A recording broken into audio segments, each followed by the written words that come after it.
नहीं सभी। तो कहते हैं कि मेरा अनुभव तो ये है कि भजन जो है भगवान का उस सत्ता का सच मान करके करना, और जगत जड़ गति को जो है क्या मानना, सपने जैसा। यही तुम्हें पार लगाता है, और कोई पार नहीं लगाता है। हुमा कहूँ मैं अनुभव अपना, और भुषुंड के लिए कहे निज अनुभव अब कहूँ खगेशा, बिनु हरि भजन जाई कलेशा। बगैर बारंबार बारंबार इच्छा करना परमात्मा को, यही भजन बन जाता है। हे गुरु भगवान, तो जैसे तुम लोगों को नाभि तक श्वास चली जाए बाई, वहाँ रुकी रहे और तुम संकल्प करने लगो ऐसा। तो जब भगवान का ही संकल्प करोगे, पूर्णता का करोगे तो पूर्णता को प्राप्त होगे, अपूर्णता का करोगे तो इच्छा तो पूरी होगी पर अपूर्ण ही रहेगी। तो हो तो जाएगी पर अपूर्णता पीछा करेगी। तो ये गुरु शिष्य संवाद के रूप में दो जगह गोस्वामी जी ने गुरु मुख से ये कहलवाया है। गरुड़ के गुरु जो है काकभुषुंडी, पार्वती के गुरु ये घाट है। तो अमृत बोध मतलब अमृत आत्मा ही होती है। आत्मा का अनुभव होने लगे तो अमृत का अनुभव पीने लग गए थे। एक सेकंड के लिए भी गुरु स्वरूप या नाम, ओम नाम में केवल ओम नाम ही अमृत नाम है। आदि नाम, सत्य नाम, सार नाम, अमृत नाम। और जब ऐसा करोगे तो तुम्हारे अंदर अमृत की झरें, अमृत झिरिया हो जाएगी तुम्हारी बुद्धि, क्योंकि उसके अंदर अमृत का निझरण होगा, क्योंकि वो गुरुमुखी होगी, आत्ममुखी होगी। अब आत्मा तो अनुभव में आती नहीं, तो उस आत्मबोध में स्थित जो सत्पुरुष निर्वाण पुरुष हैं, जो वाणी के जाल से सुलझे हुए हैं, तो वो जो है उसको वो प्रकाश देंगे साधना का। ये तीन लोक माने स्थूल जगत में जब आलोकित होता है तो एक ये लोक हो गया। फिर मन तुम्हारा सूक्ष्म जगत आत्मा से आलोकित रहता है। बगैर आत्मा के जो है ये कुछ नहीं होता, अज्ञान भी नहीं होता। अज्ञान भी जो है जासु सत्यता ते जड़ माया, सच लगने लगता है। जासु ज सत्यता ते जड़ माया, भास सत्य इव मोह साया। मोह की सहायता से जड़ जगत जो है ये सच लगने लगता है। जबकि उसी गीता में क्या कहा गया, केवल एक अंश से है। मेकांशेन स्थितो विष्टभ्याम इदम कृष्ण मेकांशेन स्थितो जगत। और 15वां अध्याय तो जो है पूर्ण शास्त्र है। जब समर्थ सद्गुरु मिले तो वो पुरुषोत्तम है, उत्तम पुरुष है, जो अपने को नाशवान क्षर पदार्थों से अपने को नहीं जोड़ते हैं, और जो जीवन की गतिविधि में अटका हुआ जीव है, बुद्धि प्रतिबिंबित आत्मा का तत्व, वो उसको भी नहीं पकड़ते। तो ध्यान करते करते, गुरु सानिध्य में सेवा करते करते, सुमिरण करते करते उनके अंदर अहंकार मुक्त हो जाते हैं। कभी वही नहीं कह सकते कि मैंने किया, कहीं आपने गुरु भगवान करवा लिया निमित्त बना के मुझे। और बुद्धि सुलझी रहती है, अंतर्मुखी रहती है, कहीं बुद्धि आत्मा का ही बोध करेगी, गुरु स्वरूप का सब में एक ही रस अनुभव करेगी। वो गुरु स्वरूप को ही पकड़ती है। गुरु स्वरूप से भिन्न उसकी पकड़ और जगह ढीली हो चुकी होती है, गुरुमुखी हो जाता है। तो गुरु ज्ञान, गुरु ध्यान, गुरु नाम,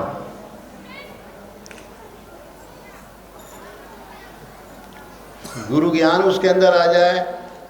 नहीं ज्ञाने न सदृश्य पवित्रम यह विद्यते। ये ज्ञान भी यज्ञ करते करते आता है। तो यज्ञ क्या है, तो 10वें अध्याय में कहा नाम जप ही सबसे बड़ा यज्ञ है। यज्ञ नाम निराकरण हो गया। ये बाहरी यज्ञ जो है ये प्राकृतिक जो प्रदूषण होता है उनका निवारण करने के लिए गुड़ है, घी है, जवा तिल है, इनका हवन जो है शुभ संकल्पों के साथ करने से उस क्षेत्र के अंदर वायु प्रदूषण कम होता है। ये वैज्ञानिक रूप से भी सिद्ध हो चुका है। घी जो है जलते जलते ऑक्सीजन बनाने लगता है। ये धुआं नुकसान नहीं करता। हाँ, चर्बी वर्बी या भैंस का घी होगा तो जरूर करेगा भाई। तो असली यज्ञ तो नाम जप है। जप यज्ञ नाम जप यज्ञ उसमें। और फिर तीसरे अध्याय में नाम की बहुत लंबी प्रक्रिया बताई गई है कि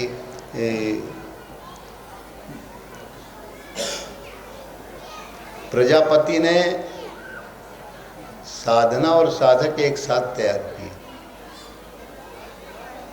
जब साधना आती है तो साधक आ जाता है, वो साधक बन जाता है। प्रजापति माने सद्गुरु। सहयज्ञा प्रजा सृष्ट्वा पुरोवाच प्रजापति अनेन प्रसविष्यध्व मेष वस्तुष्ट कामधु। तुम्हारी जो श्रेष्ठ कामना है, अर्जुन बार बार कहता है जो श्रेयस्कर है वो हमें बताइए। तो नाम जप करने से, ध्यान करने से क्या होता है? दैवी संपत्ति तुम्हारे यहाँ भरपूर होने लगती है। देवताओं को भोजन, अमृत भोजन मिलने लगता है।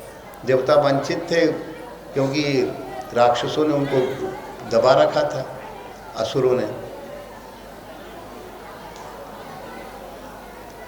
तो असुर जो है कमज़ोर पड़ने लगते हैं और दैवी संपत्ति जागृत हो जाती है। दैवी संपत्ति माने हम कुछ नहीं, भगवान सब आप हो।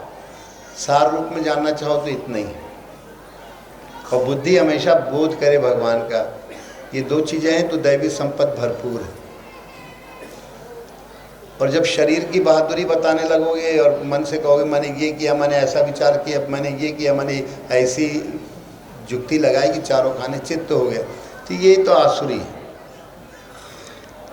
और एक अज्ञान जो है कारण शरीर होता है सामान्य संसारी का, और साधक का कारण शरीर क्या है? वो केवल आत्मा को ही अपना मूल समझता है। जब ये ज्ञान उसके अंदर पूर्ण रूप से प्रकाशित हो जाता है तो क्या होता है?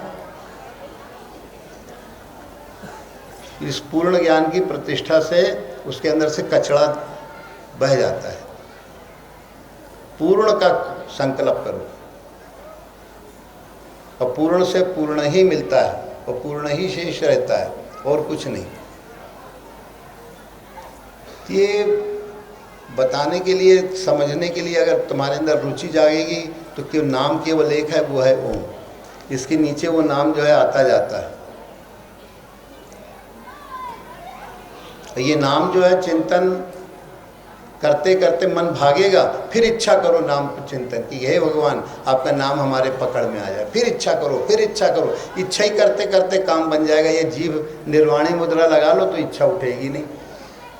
जीभ दांत की जड़ के नीचे लगा दो, नीचे वाले दांत की जड़ के नीचे जीभ की नोक टिका दो, वो एक नस आई है जीभ की जड़ से दांत के नीचे वाले दांत की जड़ तक, और उसके नीचे जब वो जीभ लग जाती है नोक, तो क्या होता है? तुम्हारा मन भाग ही नहीं पाता। और फिर ओम का जाप करो खूब नाक की हड्डी के नीचे। कई शरीर में ऐसी जगह हैं, दिव्य क्षेत्र हैं जहाँ पर लग जाने से पर वो लोग पकड़ नहीं पाते, चंचल चित्ता तक के कारण। इसलिए हम सरल दो चार चीज़ें कि दाहिने कान से केवल ओम ही सुन सकते हो, दूसरा शब्द सुन ही नहीं सकते हो। दाहिने कान के पर्दे पे कोई नाम ले जाओगे तो कहोगे मन से हम कह दें तो नहीं कह पाओगे। चाहे न निर्वाणी मुद्रा लगाओ, केवल ओम ही निकलेगा वहाँ से दाहिने कान के पर्दे से। और जितने अलाय बलाय के शब्द हैं ये बाएं कान से घुसेंगे।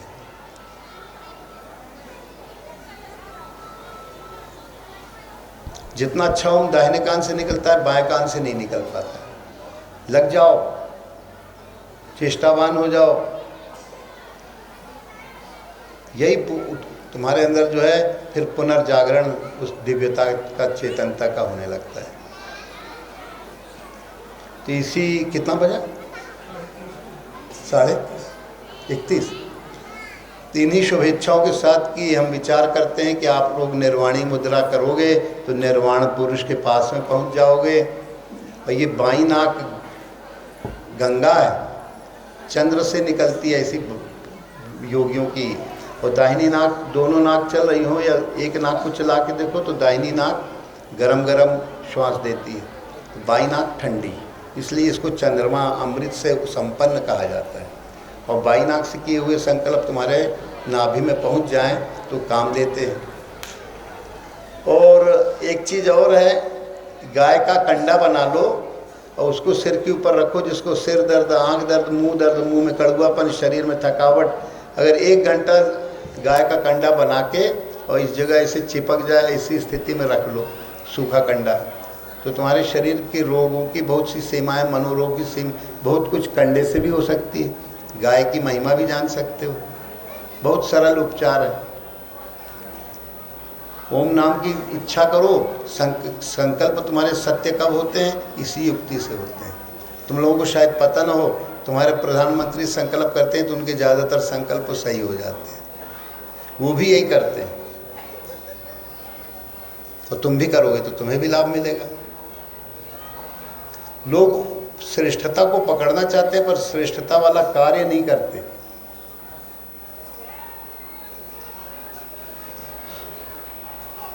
श्रेष्ठता काम करेंगे घटिया और बनना चाहेंगे श्रेष्ठ, कैसे होंगे?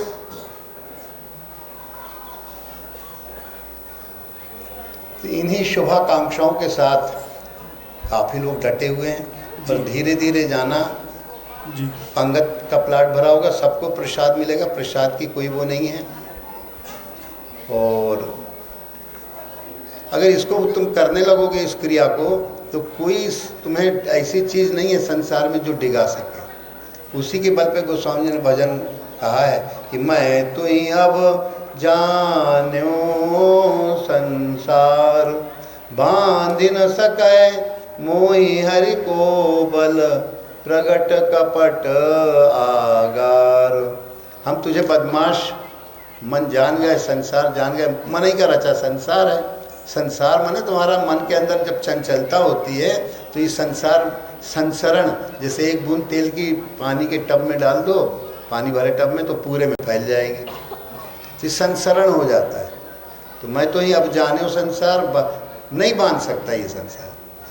जब हरि का बल मिल जाए, अभी जुक्ति भी बताए तुम लोगों को।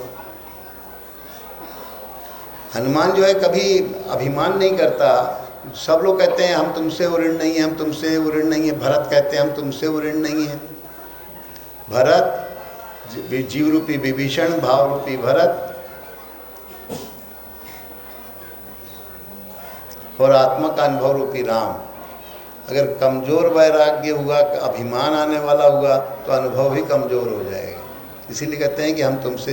यही हनुमान जी दक्षिण दिशा में विवेक रूपी लक्ष्मण को संजीवनी बूटी लेके जा रहे हैं। एक प्रतीकात्मक चित्र है, प्रतीकात्मक। और नीचे हमारे गुरु भगवान जो है इस रथ का संचालन वहन कर रहे हैं। तो सबको प्रार्थना करना चाहिए, हे गुरु भगवान, ये शरीर में जो है इंद्रियां रूपी घोड़े हैं, मन रूपी लगाम है।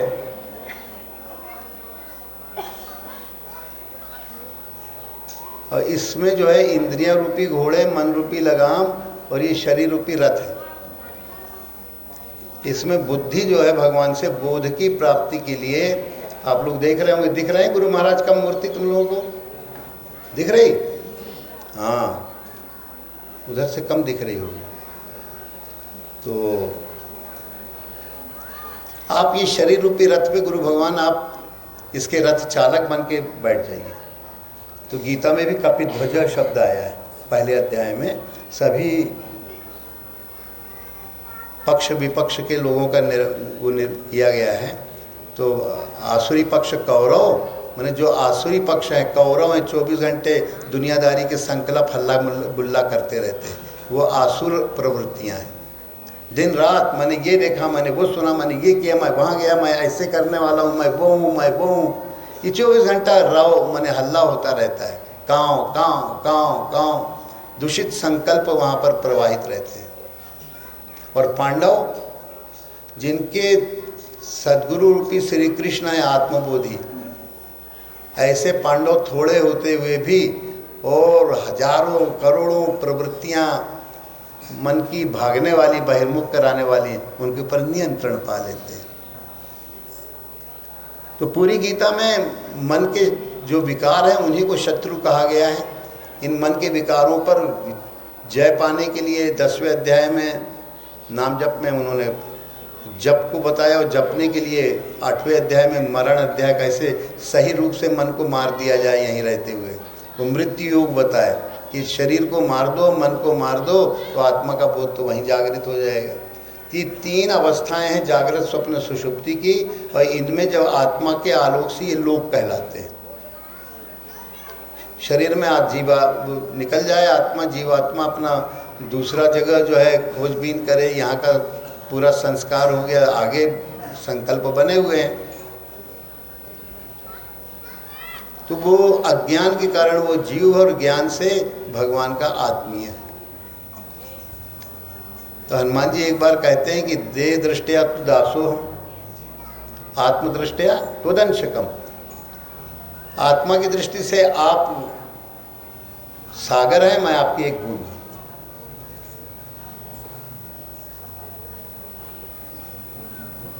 और अज्ञान कारण शरीर जब रहता है तो मन चंचल रहेगा।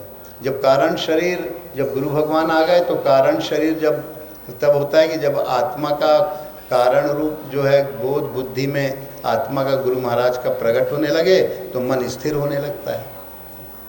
दुनिया भर का प्रपंच फिर उसको बांधता नहीं। तेहि निशि राखे पिंजरा, जागते हुए क्या हो गया। और भरद्वाज मुनि का आश्रम है, उन्होंने भाविक साधक भरत को जो है कई तरह के जो लुभाने वाले भोग थे उनको वहाँ पर प्रस्तुत किया, पर वो किसी भी भोग से वंचित नहीं थे। उन भोगों को वो पूर्ण को पकड़ रहे थे। तो भगवान पूर्ण है, तो भगवान की पूर्णता, भगवान के लिए ललक थी उनके अंदर, आत्मा के अनुभव के लिए ललक थी।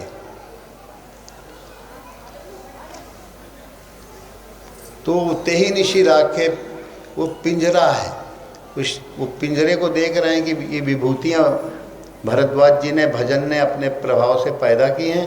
तो पिंजरा, और तो जैसे चकवा जो है पूरी रात चंद्रमा को देखता रहता है और कुछ नहीं देखता, चकरचक चकरचक चकरचक, एक इधर एक उधर, नदी के इधर और उधर, और चकरचक चकरचक करते रहते हैं। और जागते जागते नाम का जागरण बना रहा है कि भगवान आप ही हो, आप ही सब में हो। ये जो कुछ इंद्रियों के द्वारा दिखता है ये सब झूठा है। तो जागत भाव अनुसार भाविक व्यक्ति के लिए पूरी रात माने मोह रात्रि में वो जागरण करता है, उसमें उलझता नहीं है, सुलझता है। ऐसी उसका सूर्योदय हो जाता है। तो इन्हीं कि आप लोग सभी गुरु महाराज हमारे जो है उनका इस पृथ्वी तल पर पद प्रकटन होते हुए, और 10 फरवरी को ना, 10 फरवरी को गुरु महाराज बताया करते थे कि सन 25 में माघ सुदी एकम, प्रतिपदा न कह के एकम, उस दिन जो है गुरु भगवान ने उनकी कृपा से ये शरीर जो है मिला था, प्रकट हुआ था। ऐसे प्रकट तो नहीं कहते थे, कहते अभी हैं। गुरु महाराज हमारे 100 वर्ष के, अंग्रेजी से तो 11 जनवरी को हो गए, 99 के पूरे 100वें में लग जाएंगे। तो उनके प्रकटन के अवसर पर 10 फरवरी के आसपास कोई छोटा मोटा कार्यक्रम हो जाएगा, और जैसा गुरु भगवान फिर सुझाएंगे वैसा होगा। गुरु ऋण तो कभी कोई चुका नहीं सकता भाई, पर उनके सम्मान में कुछ ऐसे कार्यक्रम होते होते लोगों को विस्मरण न हो, स्मरण होने लगे। इसलिए महात्मा लोग ये कार्यक्रम, इसी बहाने आप लोगों ने वो बातें सुनी, जैसे कंडे की महिमा जाने। कंडा रख लो जहाँ बच्चे का तालु भड़कता रहता है तो तमाम लाभ मिलेंगे। और भी कई विधाएं हैं। और नाम जप करने में मन नहीं लगता तो जीव को निर्वाणी मुद्रा में लगा लो।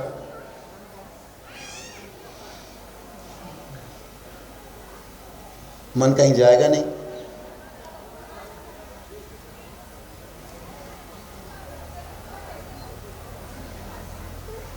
ये अद्वितीय चीज़ है, ये कहीं पुस्तकों में नहीं लिखी है, नहीं तो कहोगे शायद ये कहाँ से मिली। ये गुरु महाराज ने अंदर से हमको पढ़ाया है। जब भी कोई थोड़ा सा आया इधर उधर, गुरु महाराज ने एक बार ऐसी किसी ने पूछा कि कौन सा नाम कहना चाहिए, आप ओम नाम कहते तो हैं पर ना मन भटक जाता है इधर उधर। हम उसको उत्तर देने के लिए अपनी बुद्धि से कुछ सोच रहे थे कि इसको बताएं, तो आंखें बंद हो गई थी। उतने में गुरु महाराज ने जीभ जो है ज़बरदस्ती, कभी नहीं वैसा हुआ था, नीचे वाले दांत की जड़ में घुसेड़ दी। हमने कहा ये क्या हो रहा है गुरु महाराज, मन में संकल्प आया थोड़ा, घुसती और ऐसे ऐसे ऐसे। काँपी ना है ये, और जब दब गई तो निर्वाणी हो जाती है। ये तो कुछ हुआ नहीं कि कुछ ऐसे वचन बोल दिए, झूठ बोला, जलाने वाला बोला। ये सर्पिणी है ये बुद्धि, ये मन, ये तुम्हारी जीभ में वही निकलता है जो मन में भरा होगा। और मन में तभी वो भरता है जब बुद्धि में वो सच मान के निश्चय करते हो। तो आत्मा का अहम हो तो जब कोई करोगे नहीं, आत्मा का चिंतन करने के लिए कुछ कार्य साधना नहीं करोगे, तो ओम का जाप और ये पूरा जगत जड़ गति शरीर भी उसमें आता है, ये झूठा है। जो चीज़ मिलती है और छूटती है वो झूठी समझो। हर क्षण उसमें परिवर्तन हो रहा है, उसको झूठा समझो, शाश्वत नहीं है। आत्मा का बहुत गुरु चिंतन से एक रस वो प्राप्ति होने लगती है। तो ऐसे गुरु महाराज ने वो कराया, तो हमने कहा ये क्या हो रहा है। तो गुरु महाराज प्रकट हुए तो ऐसे कह रहे थे, ये जो हो रहा है वही है उसका उत्तर। तो जिसको बताना था, हमने कहा रे ये तो उत्तर बहुत सरल है रे, जीभ लगा दांत की जड़ के नीचे, देख कौन सा नाम निकलता है, कहीं वो में ही निकलता है। तो कहोगे ये कहाँ से पाए, तो गुरु महाराज अंदर से बताए। तो आप सभी लोग ये जितनी चीज़ें बताए उनका प्रयोग कर सकते हैं। हर कोई कहते हैं हमारे इस बात संकल्प पूरा नहीं होता, तो दिन में कई बार ऐसा संकल्प करो और ओम का जाप करो, पुण्य बढ़ेगा।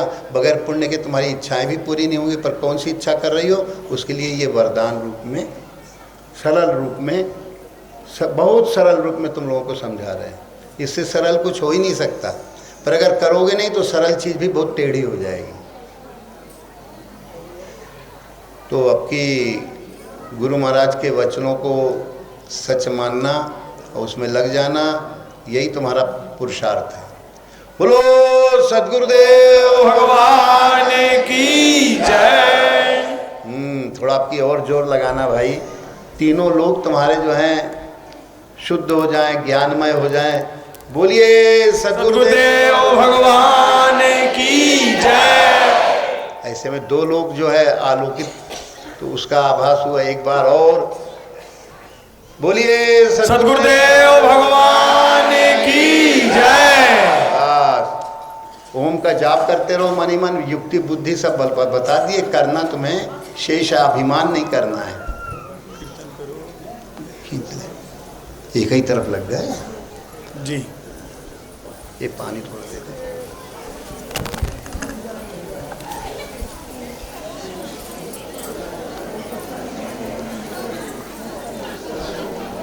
अभी ये वाला भी उधर खींच ले। बोले गुरुदेव भगवान